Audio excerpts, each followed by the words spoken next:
네, 제가 2주 전 설교 시간에 이 사진을 보여드린 적이 있습니다. 항주 아시안게임 남자 롤러스케이트 3000m 계주 결승전 사진이었죠.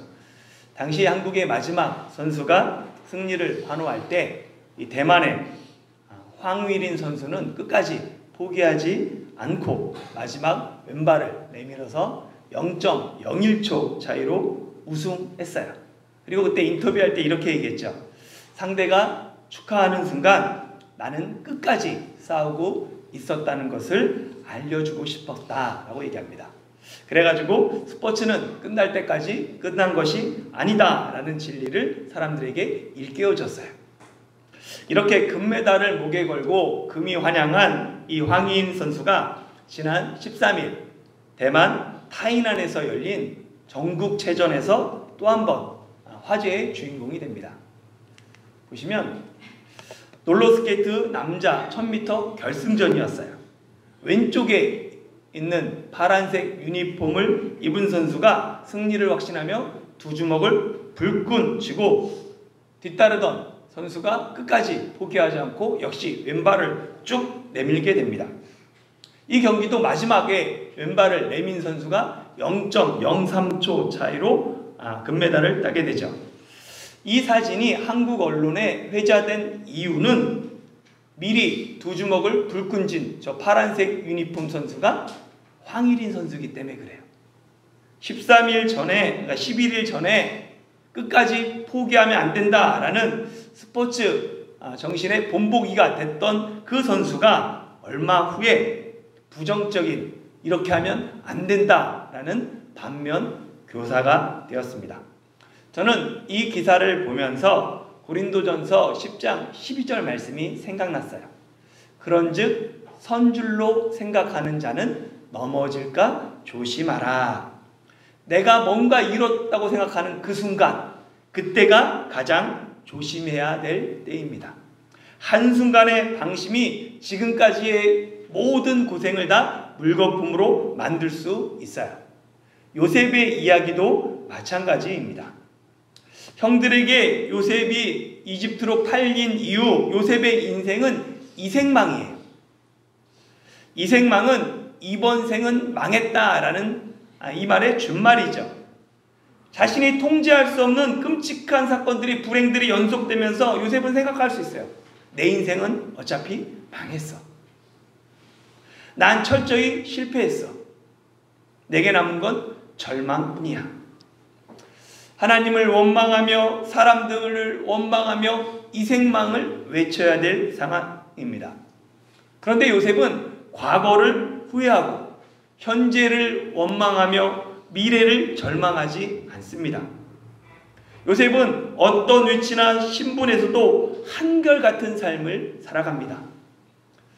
보디발의 종으로서 살면서 요셉은 하나님과 동행했어요.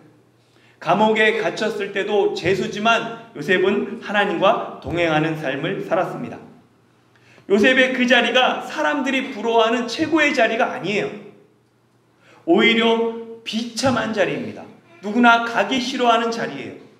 그럼에도 불구하고 요셉은 언제나 하나님 앞에서 최선의 삶을 살았습니다. 하나님과 동행하는 삶은 최고의 삶을 목표로 하지 않습니다. 하나님과 동행하는 삶은 지금 내게 주어진 삶의 자리에서 최선의 삶을 살아가는 것이 목표예요. 하나님이 우리에게 원하시는 것도 최고가 아닌 최선입니다. 하나님이 기뻐하는 건 최고가 아니라 최선인 거예요. 사람들은 내가 얼마나 남겼는가, 얼마나 높아졌는가 그 결과를 중요하게 생각합니다. 그러나 하나님의 판단 기준은 달라요. 하나님 앞에 중요한 것은 최선이에요. 하나님은 과정을 중요시하십니다. 내가 힘을 다하여 뜻을 다하여 온몸을 다하여 하나님을 사랑하면 그 결과는 하나님께서 책임져 주십니다. 내가 힘써야 할 것, 그것은 결과가 아니라 과정이에요. 그 결과는 하나님이 하시는 것입니다. 요셉은 언제나 자신에게 주어진 삶의 자리에서 최선을 다하며 하나님과 동행했습니다. 그러니까 때가 되니까 하나님께서 요셉을 최고가 되게 하셨어요. 바로 이때가 선줄로 생각하는 자는 넘어질까 조심해야 할 때입니다. 많은 사람이 이때 방심했다가 한순간에 나락으로 떨어집니다. 요셉은 파라오의 파격적인 깜짝 발탁으로 이집트 전국을 다스리는 총리가 되었어요. 파라오의 인장 반지를 끼고 고관들이 입는 세마포 옷을 입고 목에 금사슬을 걸고 파라오가 타는 수레를 타고 자신을 향해 엎드려 절하는 사람들을 수레 위에서 내려다보았습니다. 생각지도 못한 대역전극이 일어났어요. 요셉이 파라오 앞에 서기 전까지만 해도 그는 죄수였어요. 주인의 아내를 엿보이려고 했다는 중범죄자였습니다. 그런 요셉이 하루아침에 이집트의 총리가 되었습니다. 그것도 단지 허울뿐인 말뿐인 명함뿐인 그 총리가 아니에요. 파라오에게 정권을 위임받은 책임 총리가 되었습니다. 오늘 본문은 요셉이 파라오에게 공식적으로 권력을 이양받는 것부터 시작해요. 한번 44절, 45절 같이 읽어보겠습니다. 시작. 바로가 요셉에게 이르되 나는 바로라. 애굽 온 땅에서 내 허락이 없이는 수족을 놀릴 자가 없으리라 하고 그가 요셉의 이름을 사브나 바네아라 하고 또 온의 제사장 보리베라의 딸 아스낫을 그에게 주어 아내로 삼게 하니라. 요셉이 나가 애굽 온 땅을 순찰하니라. 아멘. 나는 파라오다 라고 외칠 수 있는 사람은 이집트에 단 한 사람밖에 없습니다. 파라오 자신밖에 없어요. 누구도 나는 파라오라 라고 외칠 수 없습니다. 출애굽기 3장에 보면 하나님이 불타는 떨기나무 가운데서 모세에게 나타나세요. 그리고 모세에게 말씀하십니다. 내가 너를 파라오에게 보내니 내 백성 이스라엘 자손을 이집트로부터 이끌어내라 라고 말하죠. 이 말을 들은 모세가 하나님께 묻습니다. 내가 이스라엘 자손에게 가서 너희 조상의 하나님이 나를 보내셨다라고 말하면 그 사람들이 그의 이름이 무엇이냐라고 물을 텐데 그때 뭐라고 대답합니까? 이 모세의 물음에 하나님께서 뭐라고 말씀하세요? 나는 스스로 있는 자니라 라고 말씀하십니다. 나는 스스로 있는 자다 라는 이 히브리어를 딱 직역하면 나는 나라는 거예요. 나는 곧 나라는 거죠. 예. 보면 에흐에 아쉐르 에흐에로 되어 있어요. 참고로 항상 얘기하지만 히브리어는 어느 쪽부터고요? 이쪽 이렇게 있는 겁니다. 예. 그러니까 나는 나다. 내가 다른 설명이 필요 없다라고 정의할 수 있는 유일한 존재라는 거예요. 그것이 바로 여호와 하나님이죠. 참고로 이 나는 나다라는 이 말의 헬라어는 에고 에이미입니다. 요한복음에서 예수님이 스스로 에고 에이미 나는 나다라고 7번 말씀하세요.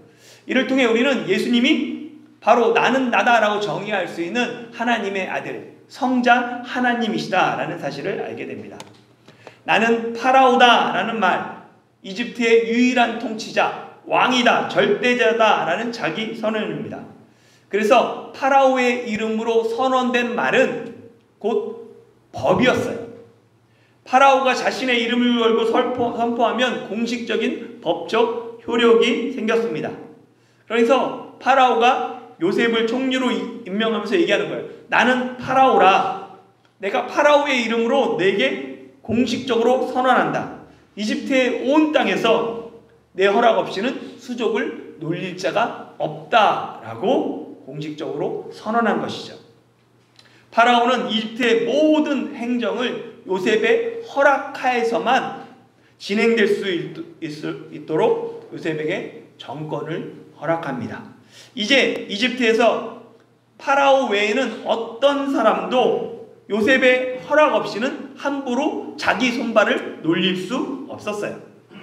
이 말은 요셉이 마음만 먹으면 이집트에서 어떤 사람도 흥하게 할 수 있고 반대로 어떤 사람도 망하게 할 수 있다는 의미입니다. 사람의 참모습이 잘 드러나지 않죠. 그래서 한국 속담에 10길 물속은 알아도 한 길 사람 속은 모른다 라는 속담이 있습니다. 감춰진 이 사람의 속사람이 드러날 때가 있어요. 언제 드러나냐면 생각지도 못한 어려움을 만났을 때, 또는 갑자기 너무나 큰 성공을 거뒀을 때 감춰졌던 그 사람의 속사람을 얼핏 보게 됩니다.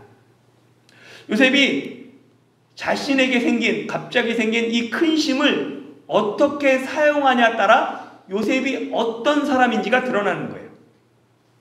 요셉은 이집트의 모든 사람을 다스릴 수 있는 권력을 가졌어요.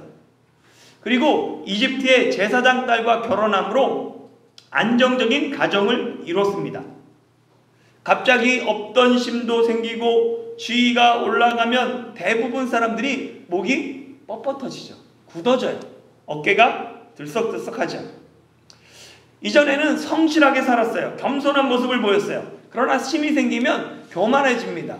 거드름을 피워요. 그리고 이 힘을 과시하고 싶어요.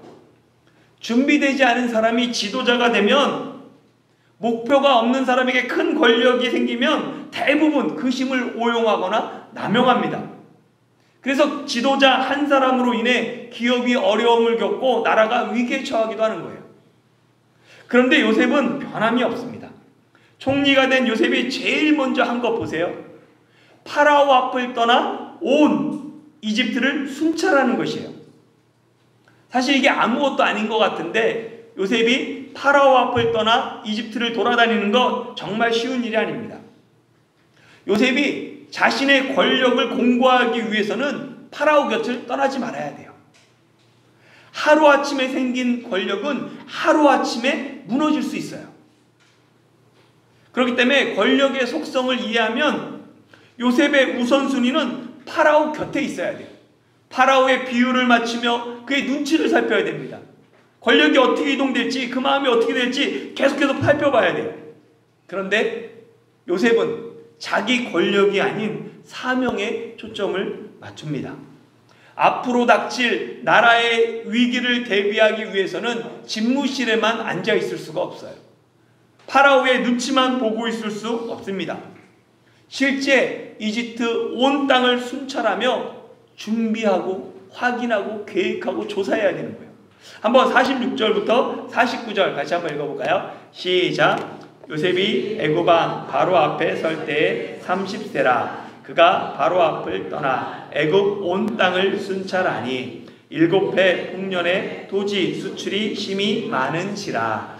요셉이 애굽 땅에 있는 그 7년 곡물을 거두어 각 성에 저장하되 각 성읍 주위에 밭의 곡물을 그 성읍 중에 쌓아두매 쌓아둔 곡물이 바다 모래같이 심이 많아 세계를 그쳤으니 그 수가 한이 없음이었더라. 아멘. 요셉은 가장 먼저 이집트 온 땅을 직접 돌아다녀요. 정보를 수집합니다. 각 성의 인구를 조사해요. 그리고 인구에 따라 필요한 양식을 계산합니다. 그리고 소출의 5분의 1을 거둬들여서 가까운 성읍에 각각 비축시켜요. 요셉은 그저 파라오 옆에서 파라오의 비율을 맞추며 책상에 앉아있지만 않습니다. 요셉의 우선순위는 분명해요. 그래서 전역을 돌아다니면서 직접 발로 밟으면서 확인하고 조사하면서 7년 풍년의 때 미리 흉년을 대비했습니다. 요셉은 자신이 어떻게 총리가 되었는지 잊지 않고 총리의 일에 최선을 다해 충성했습니다. 한국 속담에 원수는 물의 색이고 은혜는 돌의 색이라 라는 속담이 있죠. 물에 흐르는 글자를 쓰면 흐르는 물과 함께 글자가 사라집니다. 그러나 돌에 글자를 새기면 영원히 기억하고 쉽게 지워지지 않죠. 이처럼 원수는 쉽게 잊어버리지만 은혜는 영원히 기억해야 된다라는 속담이죠. 그런데 많은 사람이 이를 반대로 합니다. 은혜는 어디에 새겨요? 물에 새겨요. 원수는 돌에 새겨서 두고두고 기억합니다. 요셉에게 막강한 힘이 생겼어요. 온 이집트를 다스리고 모든 사람의 손발을 자기 마음대로 할 수 있는 강력한 힘이 요셉에게 생겼습니다. 만약 내가 요셉과 같은 상황이라면, 요셉처럼 힘이 생겼다면 가장 무엇을 했을까요? 대부분의 사람이 힘이 생기면 가장 먼저 뭘 하는지 아세요? 복수를 합니다. 특히 억울한 일 많이 겪은 사람일수록 더 복수에 집착해요. 요셉만큼 억울한 사람이 어디 있어요? 형들에게 팔리고 누명 쓰고 감옥까지 갔어요.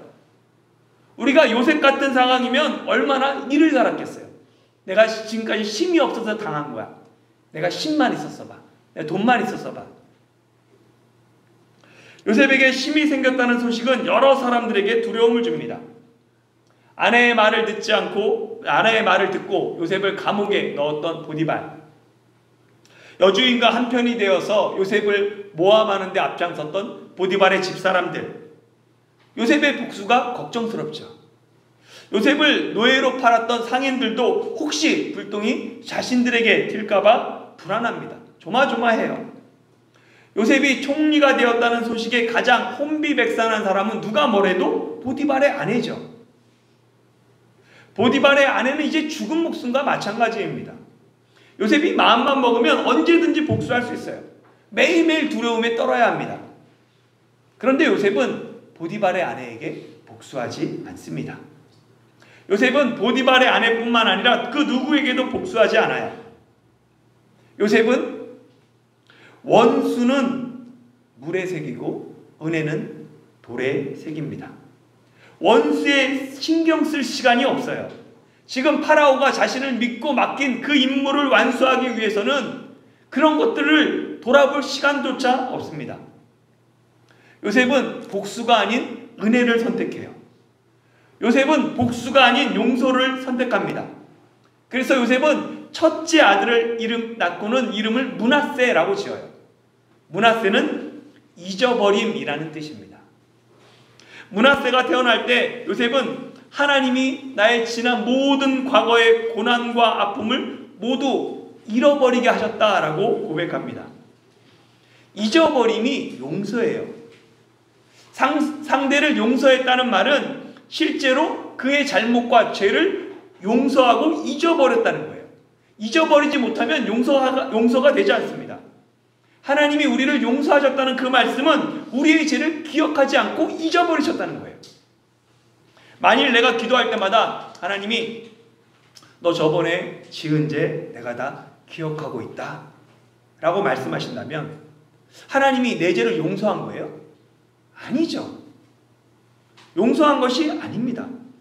용서는 잊어버림이에요. 용서는 다시 기억하지 않는 것입니다. 요셉은 므낫세를 낳고는 지난 모든 고난, 심지어 아버지의 집의 일까지 모두 잊어버렸습니다. 그러니까 요셉은 자신에게 잘못한 모든 사람을 용서했어요. 그리고 요셉이 므낫세에 이어 둘째 아들을 낳았을 때 이름을 에브라임이라고 짓습니다. 에브라임은 창성함이라는 뜻이죠. 첫째 므낫세를 낳을 때는 요셉의 그 이름의 초점이 어디에 있었냐면 과거에 있었어요. 하나님이 모든 날 잊게 하셨다. 과거의 아픔들. 둘째 에브라임을 낳을 때는 초점이 현재에 맞춰져 있습니다. 하나님이 이 땅에서 이집트 땅에서 수고한 모든 것을 번성하게 하셨다라고 요셉이 고백하는 거죠. 과거를 용서해야 현재의 축복이 번성이 따라옵니다. 용서가 축복의 통로예요. 용서는 더 큰 축복을 가져옵니다. 혹 예전에 과거의 상처와 복수의 마음을 여전히 두고 있는 사람이 있다면 그 사람은 지금 내게 주어진 일에 최선을 다하고 있지 않은 거예요. 지금 정말 내게 주어진 삶에 최선을 다하고 있다면 그런 과거를 생각할 시간이 없습니다. 정말 바쁘고 번성하면 고난은 잊어버려요. 복수는 꿈도 꾸지 않습니다. 요셉은 과거에 묶이지 않았어요. 끝까지 변함없이 자신에게 주어진 일에 충성하며 최선을 다했습니다. 자신에게 주어진 권력을 사적으로 남용하지 않고 한순간도 방심하지 않고 끝까지 충성을 다한 사람, 최선을 다한 사람이 요셉입니다. 우리는 쉽게 그렇게 생각해요. 내게 좋은 자리가 주어지면 나도 열심히 살 거야. 나도 최선을 다하고 충성할 수 있어. 그러나 좋은 자리는 내가 만들어가는 것입니다. 요셉이 하루아침에 총리가 되지 않은 것처럼 요셉은 어렸을 때부터 성실한 사람이었어요. 아버지의 명령에 끝까지 포기하지 않고 도단까지 가서 형들을 찾습니다.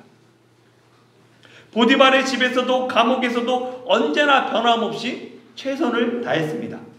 비참하고 억울한 자리에서도 요셉이 변함없이 충성했기 때문에 하나님이 그를 총리까지 되게 하신 것이죠. 그런 상황에서 총리가 됐기 때문에 요셉은 총리가 돼서도 변함이 없었습니다.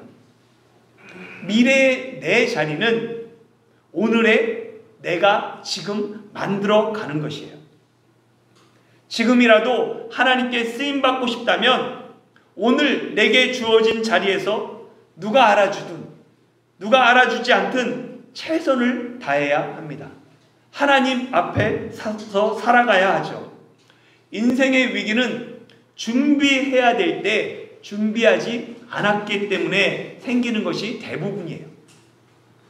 지금부터라도 준비한 인생을 살아야 합니다. 준비된 사람은 기회가 왔을 때 그 기회를 잡아요. 그러나 준비되지 않은 사람은 기회가 왔을 때 그게 기회인지조차도 알지 못합니다. 요셉이 앞으로 닥칠 흉년을 대비하는 모습을 보면서 저는 우리 교회를 생각했어요. 타이중 한국교회 지난 7년 풍년이었어요. 교인들이 열심히 교회를 섬겼습니다. 뿐만 아니라 거룩한 빛 광성교회와 까오슝 한국교회가 물심양면으로 도와줬죠. 그래서 7년 동안 나름대로 교회의 재정을 비축할 수 있었어요. 그리고 이제 8년이 되면서 교회 재정이 처음으로 이제 적자가 되기 시작합니다. 그리고 조금씩 이 폭이 조금씩 늘어나고 있죠. 사실 이 모든 것 이미 예상했던 일이에요. 타이중이라는 이 지역 특성상 한인교회는 언제든지 교인들이 줄어들 수 있어요. 그래서 풍년의 때 흉년을 미리 대비했습니다. 그렇기 때문에 지금 그나마 어려움을 덜 겪고 있는 거죠. 별로 겪고 있는 건 그렇게 심하진 않아요. 이 흉년의 무서움은 흉년이 언제 끝나는지 알 수 없다는 사실이죠. 번성하고 바쁘면 고난은 잊어버립니다. 딴 생각할 틈이 없어요. 그러나 정체되고 교회에 빈자리가 늘어나면 별의별 생각이 다 듭니다. 최근 대만의 한인교회들이 어려움을 겪는 이유가 여기에 있어요. 코로나라는 외부의 큰 시련을 통과하면서 많은 교회가 힘을 잃었습니다. 이민교회에 새로운 인원이 들어오지 않으니까 교회가 동력을 상실합니다. 코로나를 지나면서 무기력증을 호소하는 교회들이 늘어났어요. 그게 전 세계적으로 일어나는 현상입니다. 그 결과 대만의 한인교회들은 담임 목사의 교체로 이어지고 있어요. 교회가 풍년의 때 흉년을 준비하는 것, 그런 지혜가 필요합니다. 이는 사실 교회뿐만 아니라 목회자도 마찬가지예요. 목회자가 가장 못하는 게 뭐냐면 믿음만을 강조하다가 흉년을 미리 준비하지 못하는 거예요. 그래서 목회자가 은퇴를 앞두고 교회들이 몸살을 앓습니다. 풍년의 때 목회자의 은퇴를 미리 준비했어야 되는데 흉년의 때 급하게 준비하다 보니까 교회가 어려움을 겪어요. 하나님을 바라보며 오직 믿음으로 목회하는 자세, 그리고 흉년의 때를 미리 준비하는 지혜, 이게 균형스럽게 조화를 이루어야 돼요. 그런데 이게 힘들어요. 믿음과 지혜의 균형 잡는 게 어렵습니다.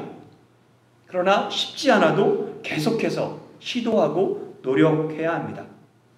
균형을 찾아가면서 우리가 반드시 잊지 말아야 한 가지 사실은 있어요. 바로 마지막 날에 하나님의 심판이 있다는 사실입니다. 우리의 목표는 단지 이 땅에서 풍년을 누리는 것이 아니에요.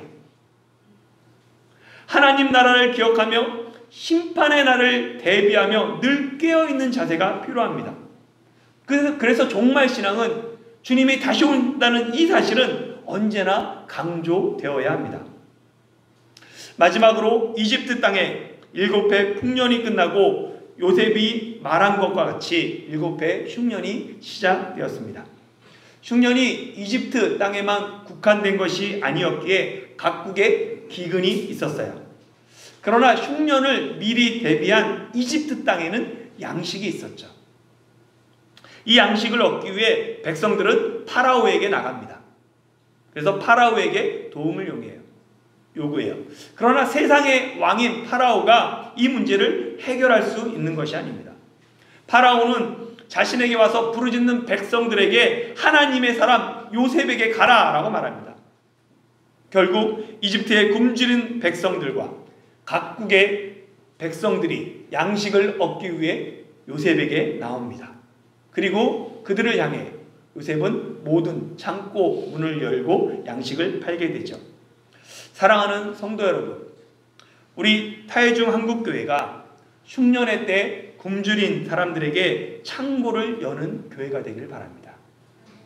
기근이 온 땅에 심함에도 불구하고 미리 대비한 이집트 땅에 양식이 있었던 것처럼 우리 교회와 우리 인생이 미리 대비하여 나눠주는 인생이 되길 원합니다. 우리가 풍년에도 교만하지 않고 흉년에도 흔들리지 않는 믿음으로 살아도 주를 위해 살고 죽어도 주를 위해 죽는 하나님의 영으로 충만한 타해중 한국교회가 되기를 예수님의 이름으로 축원합니다.